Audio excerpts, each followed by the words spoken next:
rahimani Allahu wa iyyakum. Kembali kita kepada materi kita.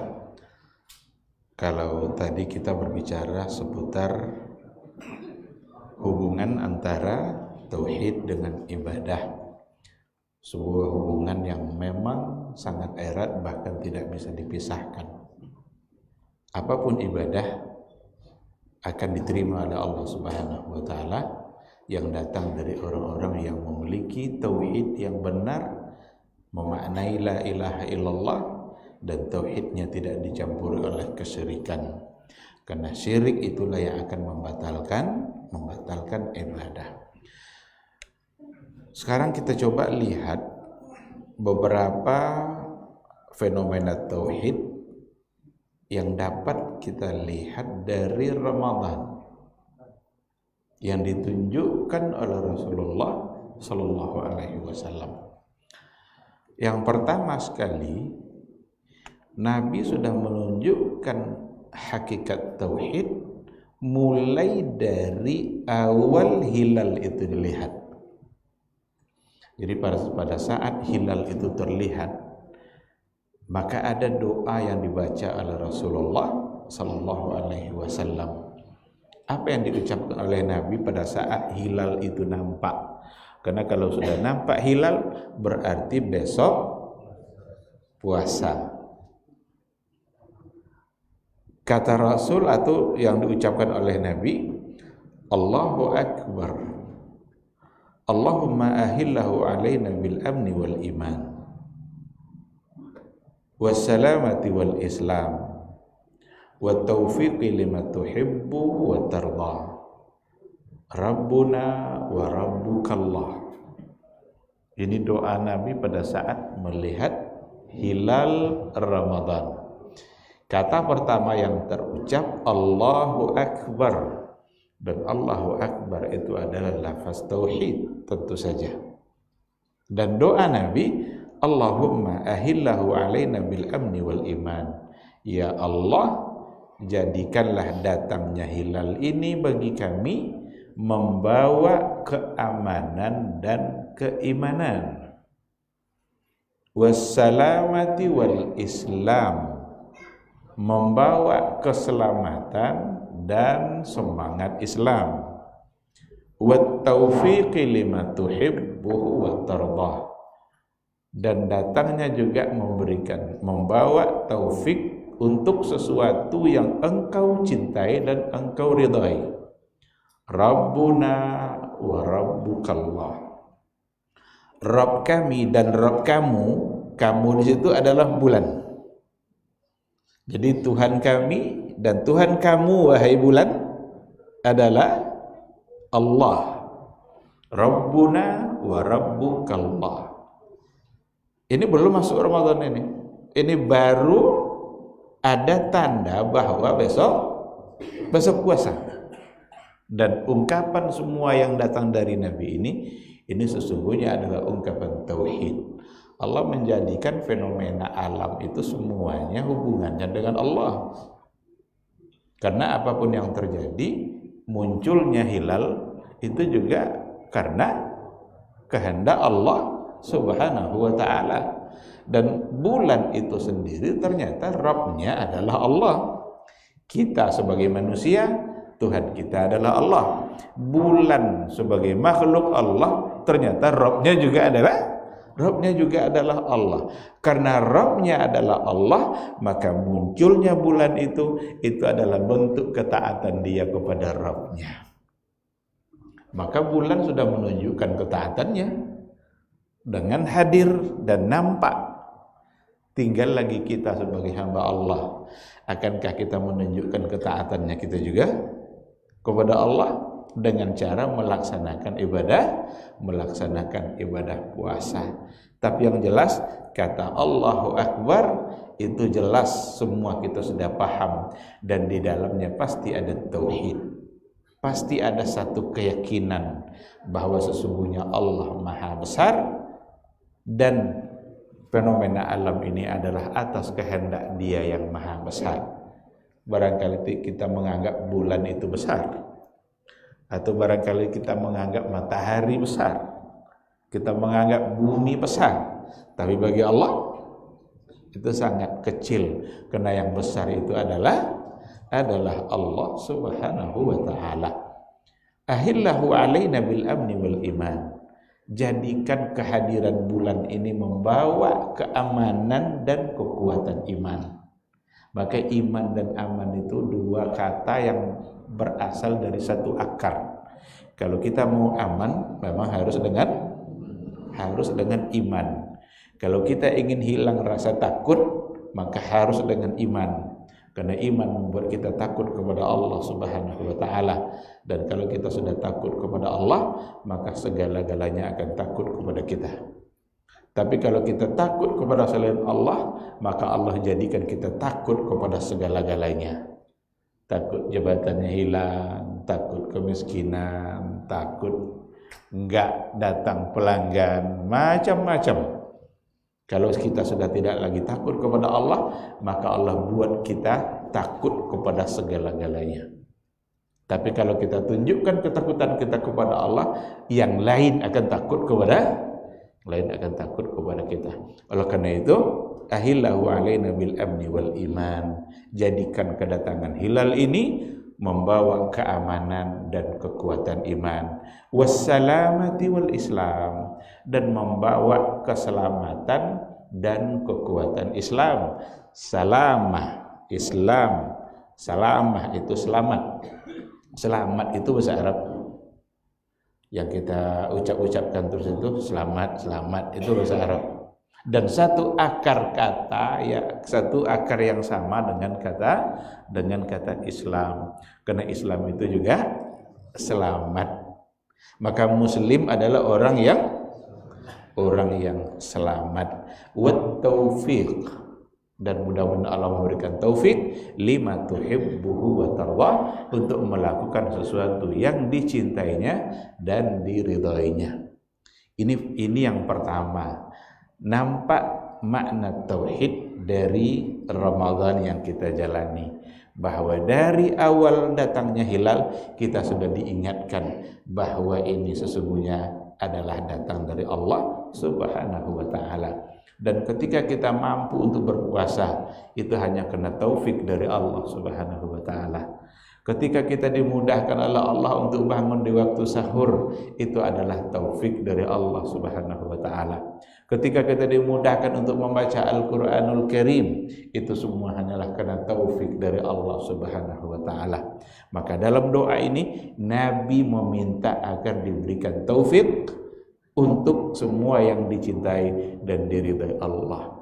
Karena ini hubungannya adalah dengan Ramadannya, dengan puasanya, tentu saja maksudnya adalah semoga Allah memberikan taufik untuk memperbanyak ibadah selama Ramadan. Tidak akan ada satupun ibadah yang bisa kita lakukan kalau seandainya Allah tidak mengizinkan. Kalau tidak diizinkan Allah Ta'ala, awak umpama salat maghrib tengah jalan tiba sakit bawah. Ndah sakit bawah balik awak. Tak kan payah masjid. Oleh karena itu doa kita baru saja kita keluar dari rumah, yang kita minta sesuatu itu kepada Allah Subhanahu wa taala. Semua doa harus kita mintakan kepada Allah, semua bentuk kebaikan, karena memang Dia yang memberikan. Nah, oleh karena itu, ikhwati fillah, ini fenomena yang pertama. Yang kedua, nampak makna tauhid dari awal ayat puasa itu sendiri. Apa awal ayat Ramadan? Ramadan itu kalau mau tahu hukum-hukumnya itu ambil dari 5 ayat 183 sampai 187. Itulah ayat-ayat Ramadan.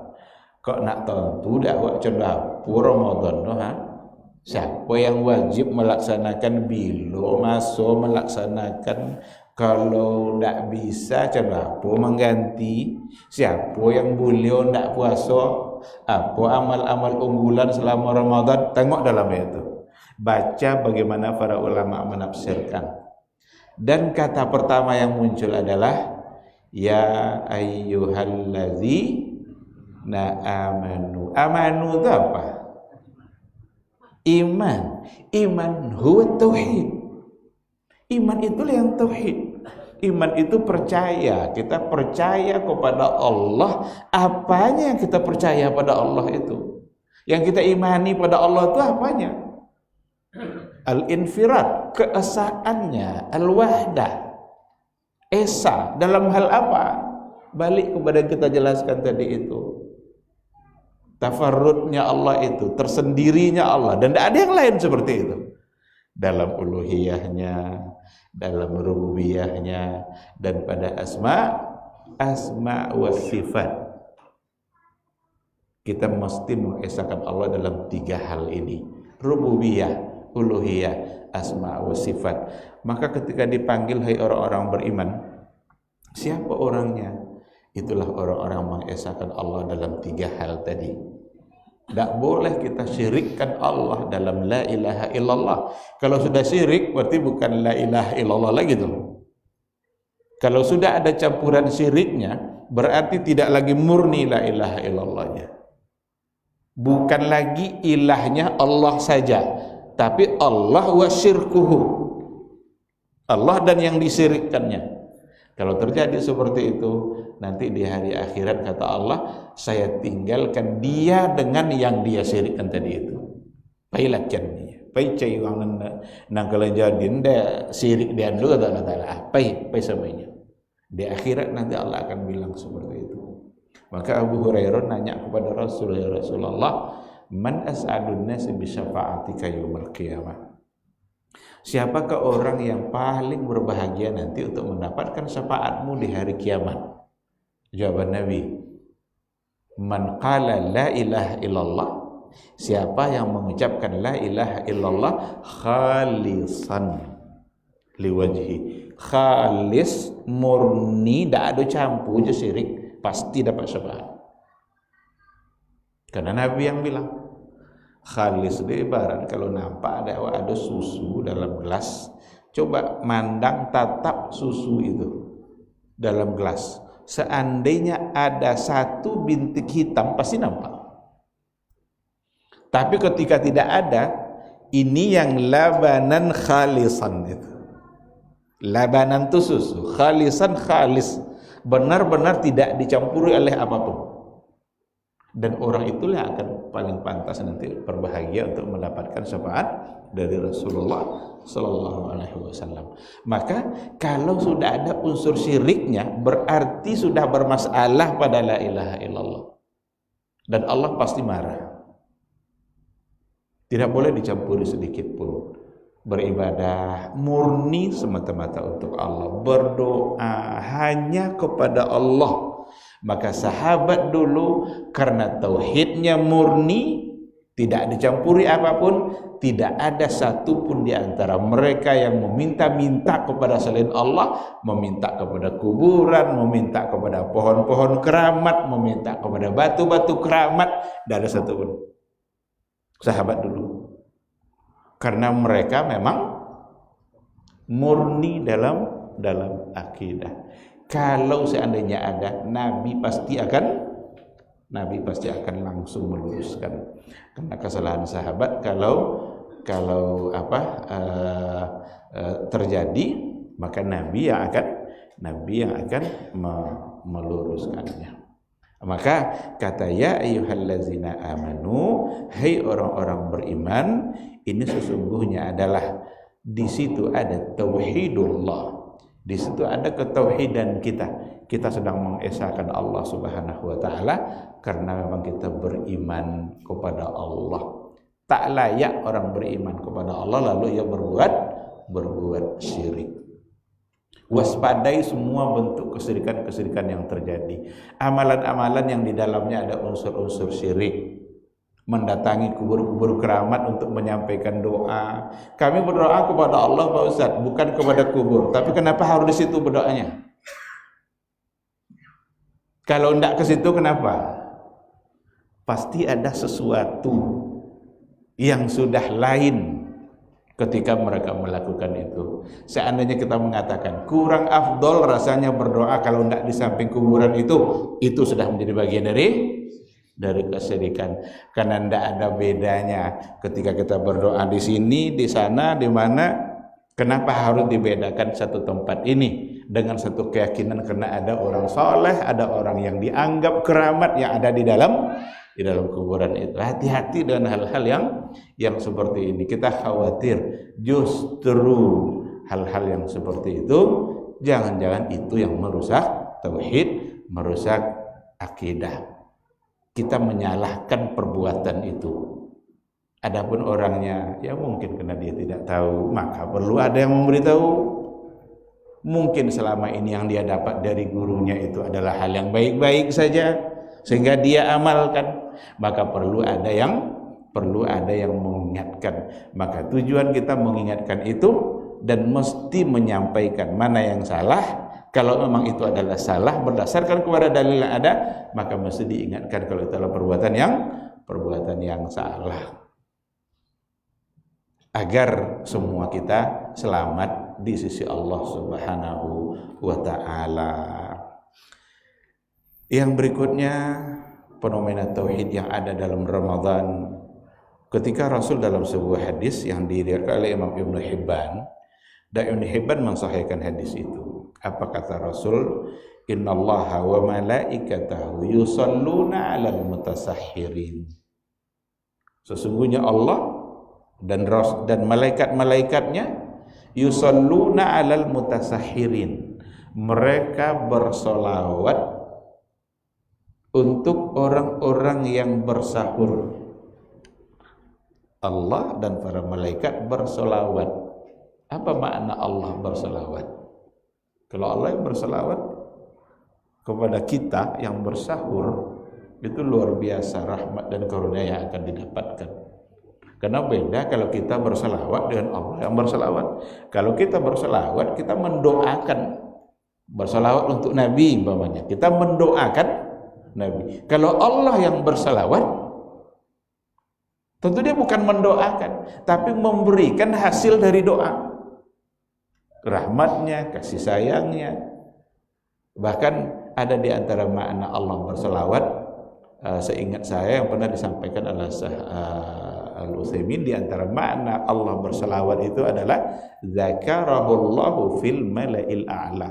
Allah sebut-sebut, Allah bangga-banggakan dia di hadapan makhluknya di atas langit sana. Itu di antara makna Allah yang berselawat. Sekarang Allah dan para malaikat berselawat bagi orang-orang yang bersahur. Apa akidah yang ada di sini? Dikatakan dilalatun ala isbati sifatil kalami lillah.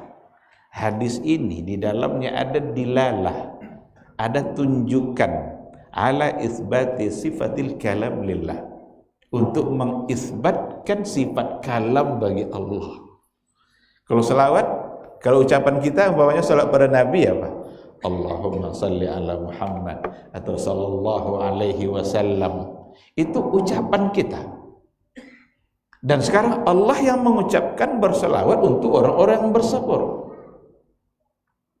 Maka berarti dilalah ala sifatil kalam. Berarti di situ ada tunjukkan, petunjuk bahwa sesungguhnya hadis itu mengisbatkan, menetapkan sifat kalam bagi Allah Subhanahu wa ta'ala. Jadi Allah punya sifat kalam. Kalam itu berkata-kata, berbicara. Dan Allah berkata-kata kaifa syaa wa mata syaa. Bagaimana dia kehendaki dan kapan pun dia menghendaki. Ini sifat kalam ini ditolak oleh orang Mu'tazilah ini. Orang Mu'tazilah tidak mengakui sifat kalam. Sama tu jawabnya. Ini itu jujung. Kalau ada sifat-sifat itu sama tu jawabnya. Kokin sondo lagi.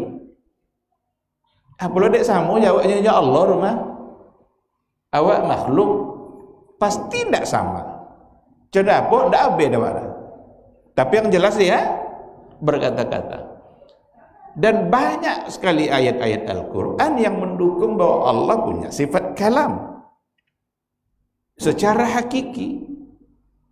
Nanti di hari akhirat, di padang mahsyar, Allah akan berkata, aina mulukul ard, mana aja bumi dulu dunia, mana raja-raja yang pembangkang dulu tuh, Fir'aun, Namrud, kan pembangkang tuh.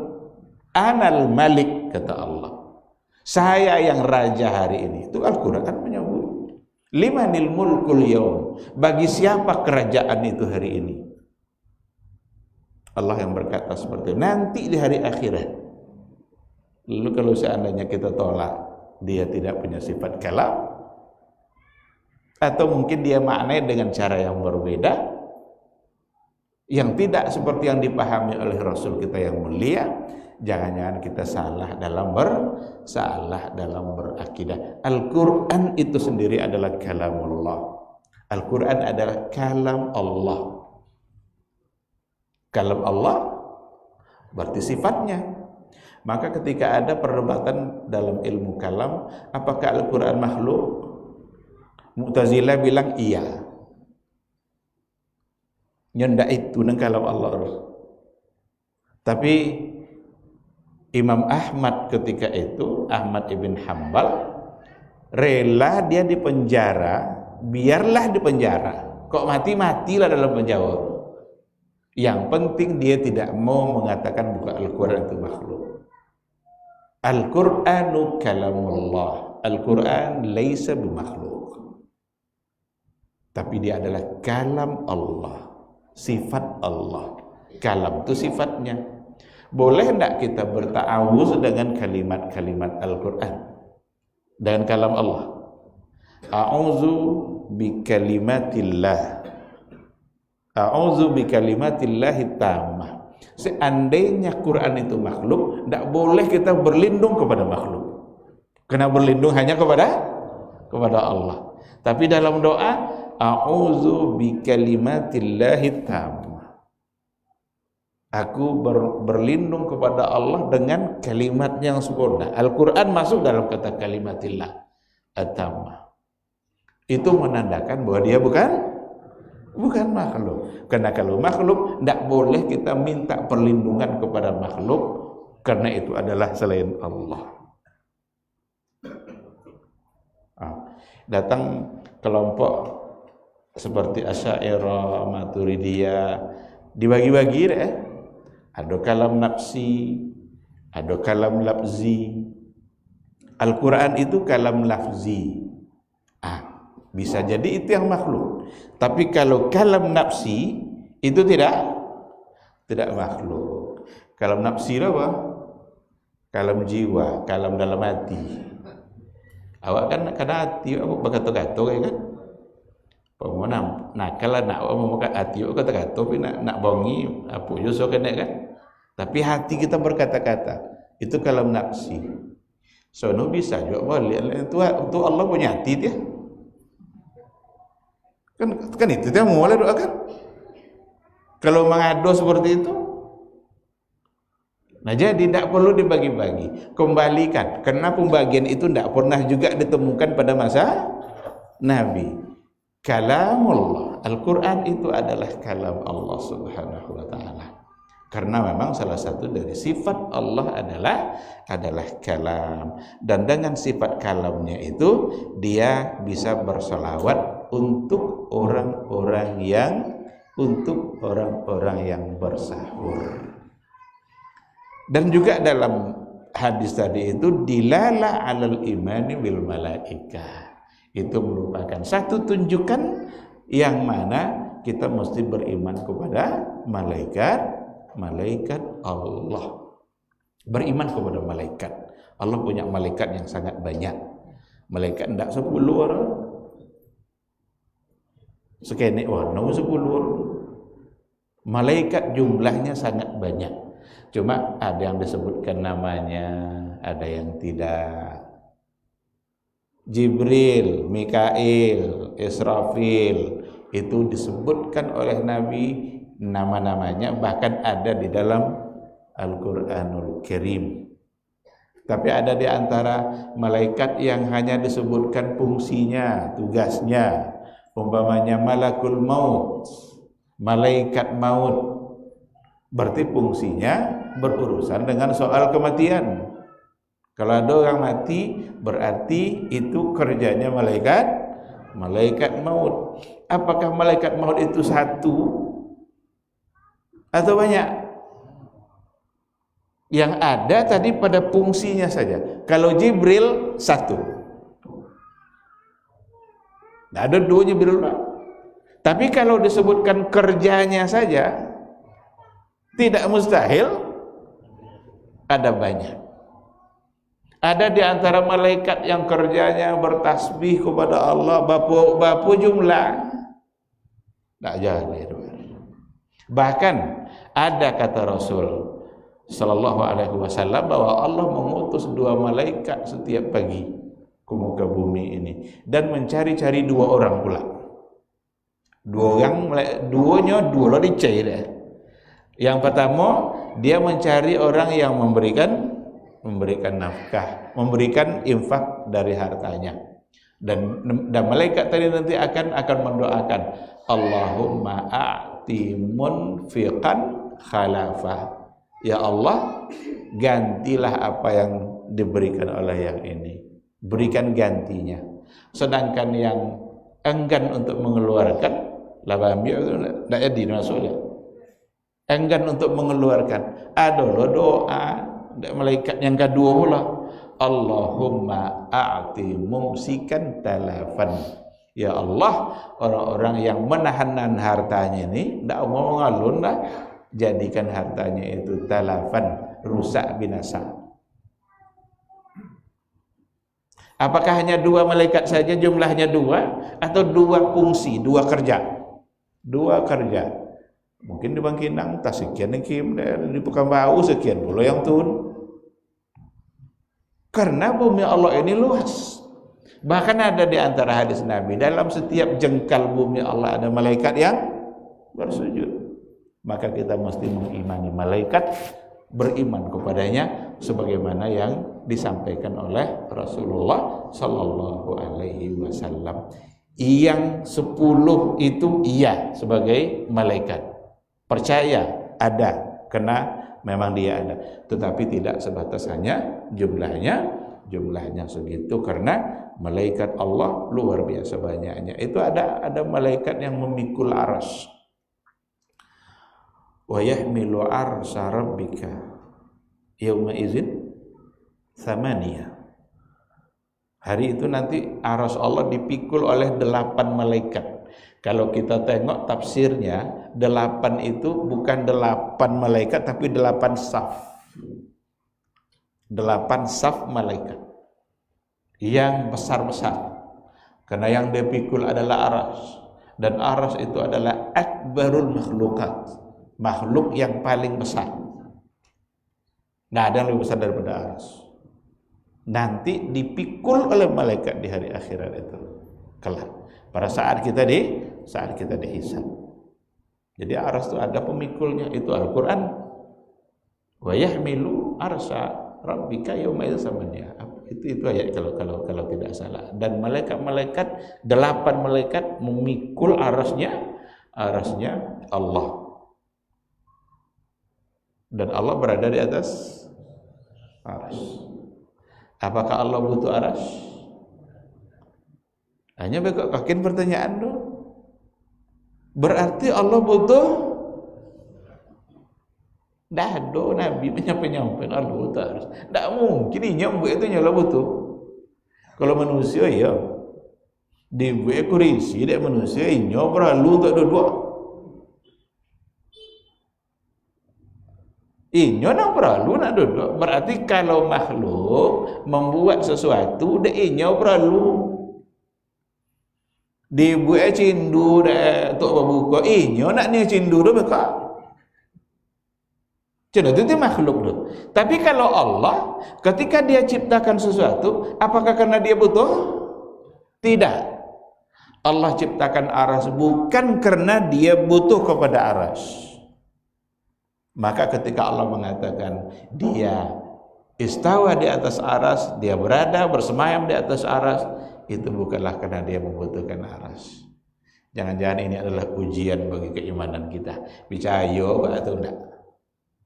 Dan jangan orang-orang yang tidak percaya dengan itu, nya banyak, tidak mungkin dunianya. Diubah de arti istawa. Ini bukanlah maknanya bersemayam, tapi istaula, menguasai.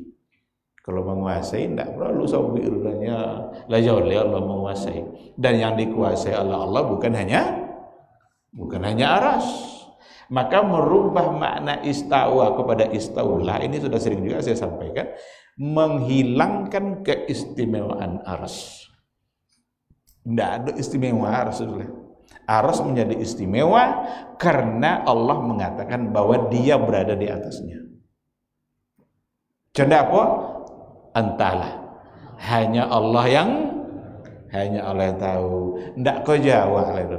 Kau jawab aja buat. Nah ndak kau jawab jangan dibuat. Nah ndak perlu ditanya, jangan ditanya. Ketika hanya perlu diyakini, yakini.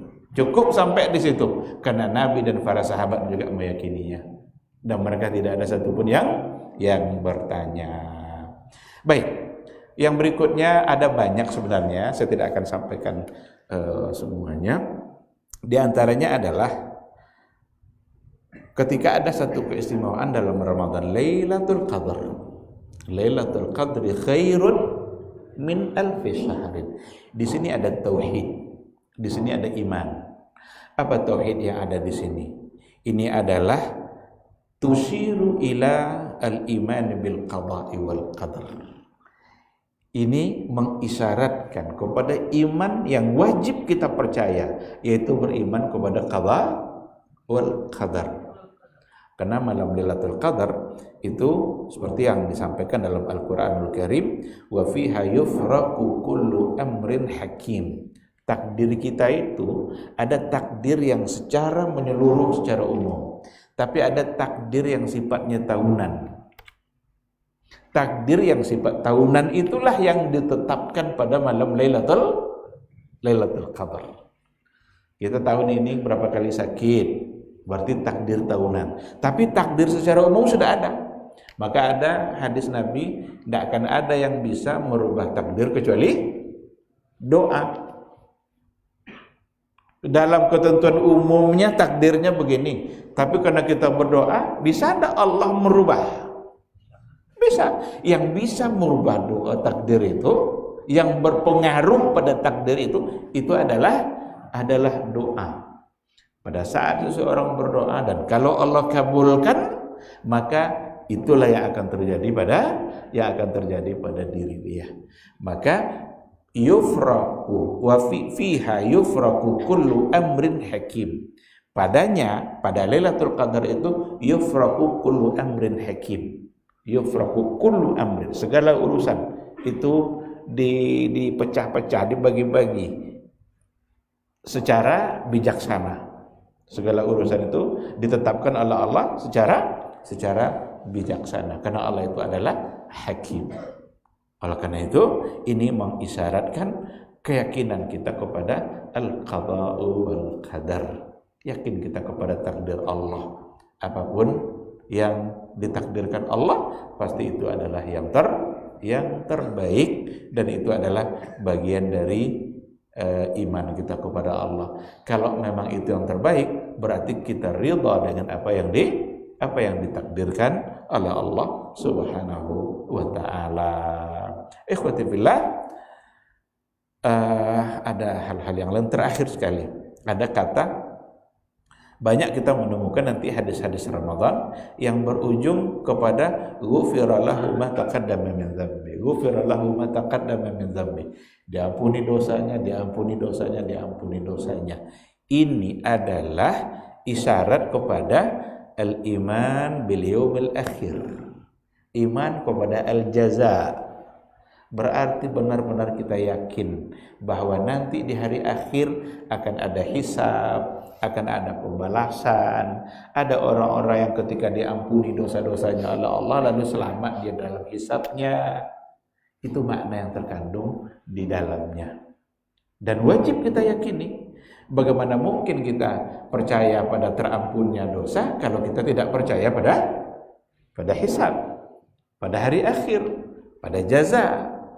dan dalam ungkapan ghufira lahu ma taqaddama fihi al-imanu bil asma'i was sifat, beriman kepada nama-nama dan sifat-sifatnya Allah Subhanahu wa taala. Salah satu dari nama dan sifatnya apa? Ghafur, Maha Pengampun. Ketika dikatakan Allah yang mengampuni, ghufira lahu. Siapa yang mengampuninya? Allah. Diampuni bagi yang tadi itu, yang puasa, yang tarwih, yang menghidupkan malamnya Lailatul Qadar, diampuni dosanya oleh Allah yang telah berlalu. Berarti di situ ada satu sifat Allah Ghafur, di mana Allah Maha Pengampun, dan karena Dia Maha, maka Allah siap untuk mengampuni semua dosa-dosa hamba, apapun dosanya, sebanyak apapun dosa hamba, hatta walau kana mithla zabadil bahri, meskipun dosanya sama seperti buih di laut, Allah akan bisa mengampuninya. Maka imani itu, yakini itu, semoga dengan mengimaninya dosa-dosa kita benar-benar diampuni oleh Allah Subhanahu wa taala. Saya kira ini mungkin yang bisa saya sampaikan terkait dengan tema kita.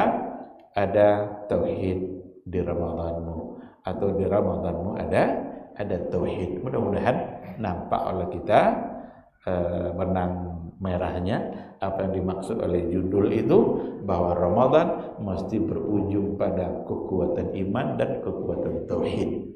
Selesai Ramadan, maka jadilah kita orang-orang yang muttaqin, takwa, dan hakikat takwa itu sesungguhnya ada pada tauhidullah, ada pada mentauhidkan Allah. Mustahil seseorang disebut muttaqin kalau ternyata dia tidak mentauhidkan Allah, atau ternyata dia melakukan perbuatan-perbuatan syirik. Terima kasih. Mohon maaf 9 kurang 10. Apakah ada pertanyaan? Mudah-mudahan tidak ada. Tutup, baik. Kita tutup kajian kita. Mudah-mudahan Allah menjadikan majelis kita majelis yang mendatangkan keberkahan dan bisa mengangkat derajat dan kemuliaan kita di sisi Allah Subhanahu wa taala. Subhanakallahumma bihamdika asyhadu an la ilaha illa anta astaghfiruka wa atubu ilaik. Wassalamualaikum warahmatullahi wabarakatuh.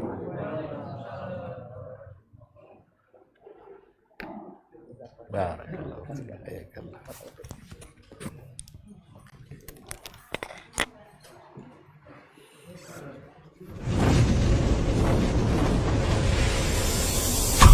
TV Sunnah, belajar agama baru alim.